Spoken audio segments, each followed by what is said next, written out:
కామారెడ్డి జిల్లా రామేశ్వరపల్లికి చెందిన కేతి రాములు అనే రైతు తనకున్న 3.5 ఎకరాలతో పాటు మరో 4 ఎకరాలు కౌలుకు తీసుకుని చెరకు సాగు చేస్తున్నారు. గతంలో సాగు చేసిన చెరకును చక్కెర ఫ్యాక్టరీకి పంపించే క్రమంలో అనేక ఇబ్బందులు ఎదుర్కొన్న రైతు పెట్టుబడి పెరిగి గిట్టుబాటు రాని పరిస్థితులు చవిచూశాడు. తానే బెల్లం తయారు చేయాలని నిర్ణయించుకుని పండించిన చెరుకుతో వ్యవసాయ క్షేత్రం వద్ద సహజ సిద్ధమైన బెల్లం తయారు చేస్తున్నాడు. ఎలాంటి కల్తీ లేకుండా బెల్లం తయారు చేస్తున్నందునే అధిక లాభాలు వస్తున్నాయని రైతు కేతి రాములు ఆనందం వ్యక్తం చేస్తున్నాడు. దీనికంటే చెరుకు నష్టమైంది, ఈ నెలలకు పోయింది సార్, మేము లాస్ అయిపోయినాము అని ఈ నిర్ణయం తీసుకున్నాం సార్ అని చెప్పినాం. ఎటు పోతుంది అని అడిగిండి ఆయన. లేదు సార్, తినటానికి తీసుకుపోతుండ్రు, ఇండ్లకు కూరగాయల చెట్లకు, ఆవులకు, బలరకు ఇంట్లోకి తీసుకుపోతుండ్రు సార్. 1 ఎకరం లేతున్నా సార్, 2 ఎకరాలు మోడెం ఉన్నది కానీ మోడెం సరిగా లేవలేదు సార్.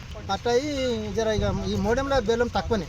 రోజు ఒక 100 మంది కస్తారు సార్, 100 రూపాయలు కేజీ కాడికి అమ్ముతున్నాం. చెరుకు సరిపోతుంది సార్, ఉన్న కాడికి కంటిన్యూ అయిపోతుంది, దొరుకుతుంది లేదు బెల్లం.